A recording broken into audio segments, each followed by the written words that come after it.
Shalom, shalom, shalom, les affranchis de par le monde. Je vous salue depuis Brazzaville, la République du Congo. Nous sommes au 1er janvier 2025. Nous profitons de souhaiter des vœux de meilleurs, des vœux de témoignage, des vœux d'obéissance, les vœux de respect, d'humilité, d'adoration, de louange et surtout des vœux de foi pour rester attachés au Seigneur. Nous voulons souhaiter des meilleurs vœux et une excellente année Christo-centrée à tous les affranchis, à tous ceux qui nous écoutent de par le monde. Au nom de Jésus-Christ, qu'il en soit ainsi. Amen. Ce soir, cet après-midi, nous voulons partager avec vous sur le thème Vivre la promesse de Dieu. Nous allons prier. Éternel des armées, Dieu d'Abraham, Dieu d'Isaac, Dieu de Jacob, Dieu de Zabatou, tu es le Dieu qui nous a fait la promesse que tu ne nous abandonneras jamais. Tu es le Dieu, Père, qui fait des promesses et les accomplit et les réalise toujours, toujours et toujours. Nous voulons parler cet après-midi de ta promesse, de comment vivre ta promesse. Aide-nous, Père, à percevoir et à comprendre, Seigneur, ce dont tu veux nous parler, l'essentiel de ce que tu veux nous dire. Que ton nom soit béni. Nous avons ainsi prié au nom de Jésus-Christ. D'aide nous ramener captive à l'obéissance de ta parole, toute pensée partout dans le monde, au nom de Jésus-Christ. Amen. Alors, nous parlons de la promesse. La promesse, c'est quoi? La promesse, c'est simplement un engagement à réaliser quelque chose venant de quelqu'un vers quelqu'un d'autre. Et puisque c'est un engagement à réaliser quelque chose, c'est que la promesse, on peut diviser cela en trois parties. Il y a savoir qui fait la promesse. Donc nous avons trois parties. Il y a le qui, il y a le quoi et le quand. On pouvait ajouter une troisième question, comment, mais vous allez comprendre que avec Dieu, la question de comment là, il n'a jamais partagé cela. Dieu peut nous dire qui, Dieu peut nous parler de quoi, Dieu peut nous parler de quand, mais quant à comment ça va se faire, généralement Dieu garde ça pour lui-même. Quand Dieu t'appelle à faire quelque chose, il ne te dira pas exactement comment ça va se passer. Il a seulement dit, tu vas arriver à tel endroit et je te donnerai tel espace. Mais comment tu vas avoir ça, par quel combat tu vas passer, il ne te dira pas. Tu dois faire face à des réalités. C'est pour ça que nous disons comment vivre la promesse. Nous savons que depuis l'Ancien Testament jusqu'à notre Nouveau Testament, il y a tellement de promesses qui ont été faites, mais nous ne voulons pas parler des promesses euh, de bénédiction, d'enlèvement, de quoi que ce soit. Nous voulons parler de la promesse qui est la plus importante. Alors, puisque nous avons dit que la promesse peut être subdivisée en trois parties, qui, quoi et comment. Donc, qui, c'est l'objet de la promesse. L'objet de la promesse, c'est de dire qui est, euh, qui fait la promesse et à qui. L'objet, si vous voulez, ça met en relief, en relation deux personnes. La promesse est toujours faite par une personne envers une autre.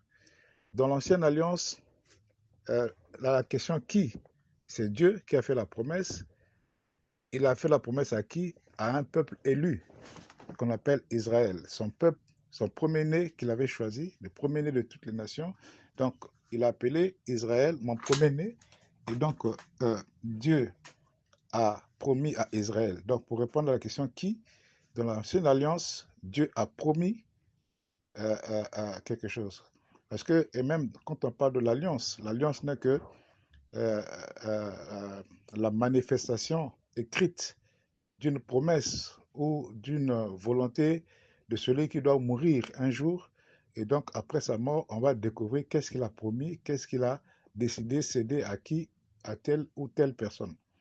Et donc, dans l'ancienne alliance, dans le qui, c'est Dieu qui a promis à Israël. Dans la partie quoi, Dieu a promis à Israël qu'il va envoyer un sauveur pour sauver l'humanité, pour sauver Israël et sauver aussi l'humanité. Donc Dieu a fait la promesse à Israël d'envoyer un sauveur, un Messie, qui va naître d'une vierge, qui va faire ceci. La plupart des prophètes, Jésus dit que quand vous lisez la loi, quand vous lisez les prophètes, quand vous lisez les psaumes, ils parlent tous de moi. Tous les livres de l'Ancien Testament parlent de Jésus. Et Jésus a dit que quand vous lisez les Écritures, qui lisez-vous? Il n'a pas dit que lisez-vous, il dit qui lisez-vous? Donc vous lisez quoi dans ces choses-là? Ça veut dire que dans tous ces livres-là, on ne parle que de l'arrivée de Jésus. En fait, la première alliance, Dieu a promis le Messie, le Sauveur du monde, qui va venir deux fois. La première fois, il doit venir à travers une femme vierge. On a donné des caractéristiques de son arrivée. On a dit qu'il y a quelqu'un qui va préparer son chemin. Il ne sera pas la lumière, mais il sera celui qui va préparer le chemin à la lumière. On a annoncé qu'il va mourir, il va souffrir et il va mourir d'une honte, d'une mort honteuse. Et la prophétie disait aussi qu'il ne permettra pas que son âme connaisse la corruption. Et donc, Jésus a exactement réalisé toutes ces choses. C'est pour cela que Jésus dit que je suis la vérité, nul ne vient au Père que par moi. Quand Jésus est venu, c'est pourquoi nous disons que Jésus-Christ est notre sauveur. Jésus n'est pas sauveur, Jésus n'est pas notre sauveur. Nous ne croyons pas en lui parce qu'il est mort à la croix. Seulement, non. Parce qu'il y avait trois personnes qui étaient mortes à la croix. Et avant Jésus, il y a eu plusieurs personnes qui ont été tuées à la croix. Parce que la crucifixion n'a pas commencé avec Jésus, c'est une œuvre, c'est une pratique des Romains depuis toujours. Donc, plusieurs personnes sont mortes à la croix. Nous ne croyons pas que Jésus est sauveur simplement parce qu'il est mort à la croix. Nous croyons que Jésus est notre sauveur parce qu'il est mort à la croix conformément aux Écritures, conformément à la promesse que Dieu a faite. Il a réalisé et il a démontré l'accomplissement de toutes les prophéties de l'Ancienne Alliance. C'est pourquoi il a dit à la croix, tout est accompli. Et donc, ce qu'on appelle la vérité, il dit je suis la vérité parce que la vérité, c'est simplement une promesse, une prophétie qui arrive à l'accomplissement. Donc Jésus, en disant je suis la vérité, c'est pour dire que c'est moi qui viens accomplir toutes les promesses, toutes les prophéties qui ont été faites. La Bible dit on reconnaît un prophète en ce que si tout ce qu'il a annoncé se réalise, à ce moment-là, on dit que c'était un prophète de Dieu. Et tu ne peux pas euh, mettre ta foi sur une prophétie qui n'a jamais eu d'accomplissement. Il a fallu qu'il y ait un accomplissement pour que notre foi devienne valable. Paul a dit, si Christ n'est pas mort, il n'est pas ressuscité, alors notre foi est vaine. Il est mort et ressuscité selon les Écritures, parce que avant lui, personne ne l'a fait, et après lui, personne d'autre ne l'a fait. Et lui, les Écritures parlaient de ça, il est mort, il est ressuscité. Donc, il y avait quoi et quand? Quand est-ce qu'il devait mourir? Eh bien, il fallait d'abord qu'il naisse. Naisse d'une femme, on a vu Marie tomber enceinte, une vierge est tombée enceinte, elle a accouché. Tout ce que Jésus a vécu, c'est ce que les Écritures avaient annoncé. Donc, en cela, nous reconnaissons que Jésus-Christ est réellement l'accomplissement des promesses, l'accomplissement de la prophétie. Il est donc la vérité. C'est pourquoi Jésus a dit, tous ceux qui sont venus avant moi sont des menteurs. Hein? Parce que tous ceux qui sont venus avec lui, avant lui, personne n'a accompli. La vérité, c'est l'accomplissement d'une promesse. La vérité, c'est l'accomplissement d'une prophétie. Et Jésus-Christ est l'accomplissement de toutes les promesses et de la prophétie. C'est pour ça que Jésus disait toujours, en vérité et en vérité, je vous le dis. C'est pour vous dire que, pour vous dire le vrai, moi-même en tant que la vérité, moi-même en tant que l'accomplissement des promesses, je vous dis, voilà ce qui s'est passé. Et donc, ça c'est le qui, le quoi et le comment de l'ancienne alliance. Maintenant, dans la nouvelle alliance, il y a encore le qui, le quoi et le comment. Le qui de la nouvelle alliance, il y a toujours Jésus qui est envoyé de Dieu. Ok? Il a dit, tel que mon Père m'a envoyé, moi aussi je vous envoie. Jésus nous a dit, restez à Jérusalem, je m'en vais, c'est avantageux pour vous, et vous recevrez ici ce que le Père a promis. Quand le Saint-Esprit surviendra sur vous, vous recevrez une puissance pour être mes témoins. C'est-à-dire que nous devons porter maintenant la réputation de Jésus sur nous pour annoncer au monde le salut. C'est ce que Hébreu chapitre 4, verset 1 est en train de dire. Craignons donc, tandis que la promesse d'entrer dans son repos subsiste encore. Aucun de nous, aucun de vous ne paraisse être venu trop tard. C'est-à-dire que Jésus, avant de partir, il nous a promis des choses. Il a promis le Saint-Esprit, il a promis qu'on va passer des moments difficiles, il a promis qu'il sera avec nous. Mais la plus importante de toutes ces promesses, c'est la promesse d'entrer dans le repos, d'entrer dans le royaume de Dieu, d'entrer dans l'éternité de Dieu. Et si on rate, on gagne tout et on perd le repos de Dieu, on n'aura cru pour rien. C'est pourquoi Jésus, sachant que les Juifs, malgré qu'ils lisaient la loi, malgré qu'ils lisaient les prophéties, malgré qu'ils lisaient les promesses, malgré qu'ils connaissaient bien la loi et les promesses, mais ils n'ont pas pu reconnaître que Jésus est le Messie que Dieu a envoyé pour eux, selon les Écritures. Ils n'ont pas pu reconnaître. Et peut-être aussi, parfois, s'ils ont reconnu, ils n'ont pas voulu accepter de peur que ça crée des révolutions et que l'autorité romaine se mette à les écraser. Donc, dans tous les cas, ils n'ont pas reconnu celui qui lisait chaque jour. Il lisait chaque jour que le Messie sera comme ça. Mais jusqu'à aujourd'hui, les Juifs, il y a certains Juifs, la majorité continue à attendre le Messie. Donc, malgré qu'ils ont eu la connaissance de la prophétie, malgré qu'ils ont eu ils partaient à l'église, ils donnaient les dîmes, les offrandes, ils faisaient tout, mais ils n'ont pas su reconnaître le Messie quand il est arrivé. Et c'est pourquoi ce verset est en train de dire, craignons donc, faisons attention, tandis que la promesse d'entrer dans son repos subsiste encore. Ça veut dire que avant de partir, parce que je vais vous dire, l'Ancien Testament a annoncé deux venues de Jésus. La première venue s'est accomplie, il est arrivé, il est né, il est mort, il est reparti. Et avant de repartir, il a dit, je reviendrai. Quand il montait, les deux anges sont apparus aux disciples, ils ont dit, pourquoi vous arrêtez-vous à regarder au ciel? Celui que vous voyez monter au ciel, il reviendra de la même manière. Il reviendra de la même manière. Maintenant, la question, c'est de savoir quand il va revenir. Lui-même l'a dit, quand le Fils de l'homme reviendra, trouvera-t-il la foi? La foi dont il est question ici, ce n'est pas la foi de croire que Dieu va me bénir, la foi de croire que je suis puissant, je peux chasser les démons. Il ne s'agit pas de ça. Il y a plus de 3 milliards de chrétiens, ou je ne sais pas, 2 milliards de chrétiens dans le monde. Jésus ne peut pas s'inquiéter sur cette foi-là. Nous avons la foi d'être des vainqueurs, la foi de chasser les démons, nous avons la foi de se marier, la foi de travailler. Ce n'est pas de cette foi que Jésus demande. Jésus demande, est-ce que lui, quand il viendra pour la deuxième fois, nous à notre tour, parce que le qui de la nouvelle alliance, c'est lui avec nous, les chrétiens. Hier, c'était Dieu avec Israël. Aujourd'hui, c'est Jésus-Christ avec les chrétiens. Il nous a promis, il nous a parlé de lui. On l'a vu. Il a laissé des traces. Il a laissé les preuves. Mais la question qu'il pose, quand il reviendra pour la deuxième fois, est-ce que nous allons le reconnaître? Est-ce que nous savons déjà comment reconnaître le Messie?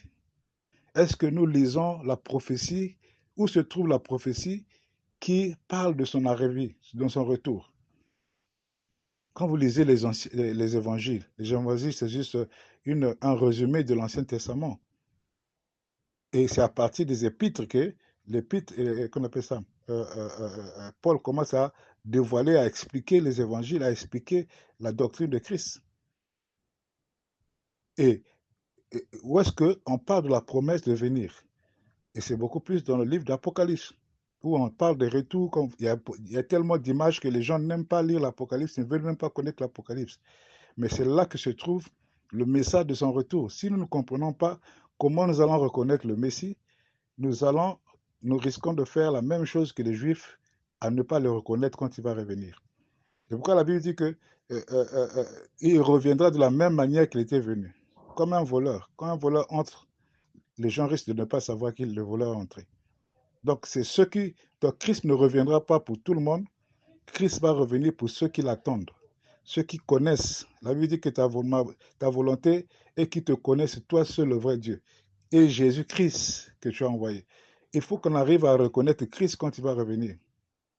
Si les apôtres qui ont mangé avec lui, qui ont vécu avec lui pendant 3 ans, pendant peut-être 3 ans, oui, mort, ressuscité, il a marché au milieu d'eux. Ils n'ont pas pu le reconnaître. Combien de fois nous qui n'avons même pas vu, on n'a même pas dormi avec lui un jour, est-ce que nous serons capables de le reconnaître quand il va venir? Les disciples qui ont marché avec lui, les apôtres, que lui-même a choisis, il leur a donné des consignes. Dès que Jésus est mort, il est venu le voir au fleuve. Même Pierre était en train de se laver nu. Quand on a dit que c'est le Seigneur, il met les habits, il se jette encore à l'eau. Paniqué, tellement perturbé. Il a marché avec les disciples pendant longtemps, il leur parlait des choses du royaume, mais ils n'ont pas su que c'était lui. Combien de fois, toi et moi qui n'avons jamais vu, même en rêve, Jésus-Christ, est-ce que nous allons le reconnaître? C'est à ça que la question Jésus-Christ se pose. Quand le Fils de l'homme reviendra, trouvera-t-il la foi sur la terre? La foi dont il est question, c'est la foi en la promesse d'entrer dans le repos, la promesse d'entrer dans la vie éternelle. Parce que pour le moment, nous sommes mortels. Lorsque nous entrerons dans le repos, nous ne connaîtrons plus la mort. Et si nous pouvons mourir encore aujourd'hui, c'est parce que nous sommes encore sur la terre, dans le monde. Nous ne sommes pas encore entrés dans son royaume, dans son repos. La Bible dit que le royaume s'est approché, il est venu sur la terre, mais nous devons entrer en ça. La Bible dit que celui qui vaincra sera sauvé. Celui qui va persévérer jusqu'à la fin, c'est lui. Donc Paul a dit que nous n'avons pas, nous ne sommes pas de ceux qui s'égarent pour se perdre, mais pour ceux qui ont la foi pour sauver leur âme. Donc le salut, c'est quelque chose qu'il faut travailler sur ça. Il faut veiller sur ça, à connaître Christ. On doit travailler à connaître Christ. Or, nous perdons beaucoup de temps dans notre foi à travailler à être puissant, à être plus riche que les autres, à avoir la plus grande église, à être meilleur que les autres. Or, la vraie course, le vrai combat de la foi est de chercher à connaître Christ tel qu'il est fait, en homme parfait, homme fait. Le connaître tel qu'il est et apprendre à le reconnaître quand il revient. Il peut revenir aujourd'hui, demain. Est-ce que nous serons prêts à le reconnaître et entrer dans le royaume? Donc, dans la nouvelle alliance, le qui, c'est Jésus et les chrétiens. Le quoi, c'est le royaume de Dieu qu'il a promis. Entrer dans son repos, entrer dans le royaume de Dieu, entrer dans la vie éternelle, la félicité, la nouvelle Jérusalem. Qui va entrer? Il faut que tu arrives à reconnaître que là, c'est Jésus-Christ qui est venu. Il risque de revenir et nous n'allons pas, malgré que nous allons à l'église, nous donnons les dîmes, nous faisons beaucoup de choses, nous prêchons, nous faisons les miracles, mais nous ne serons pas capables de reconnaître que Christ est venu.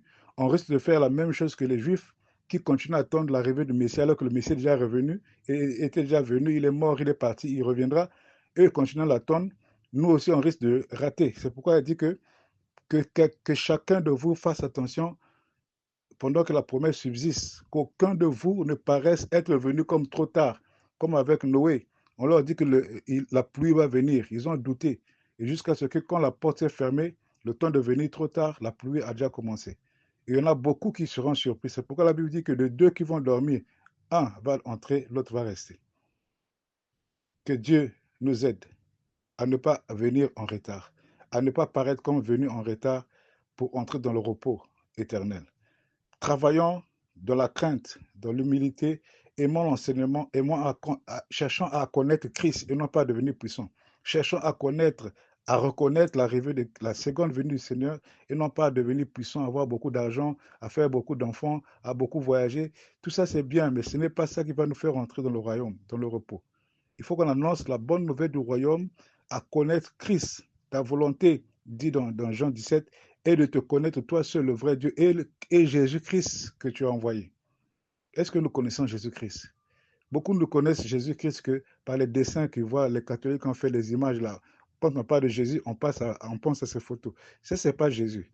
Connaissons Jésus dans l'Apocalypse, dans ce que lui-même a parlé de lui. Que Dieu nous aide.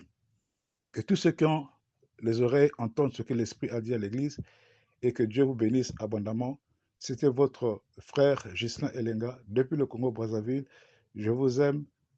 Bonne et heureuse année 2025 encore à tous. Que Dieu aide quelqu'un à changer de priorité, à chercher à connaître Christ et non pas à dominer sur les autres, à chercher à connaître Christ et non pas à gagner le monde. Ce monde ne préoccupe pas Dieu parce que la terre, il y aura une nouvelle terre, il y aura un nouveau ciel. Donc Dieu n'a pas besoin de conquérir la terre. Tout ça, ça passera, mais sa parole va demeurer. Que Dieu vous bénisse.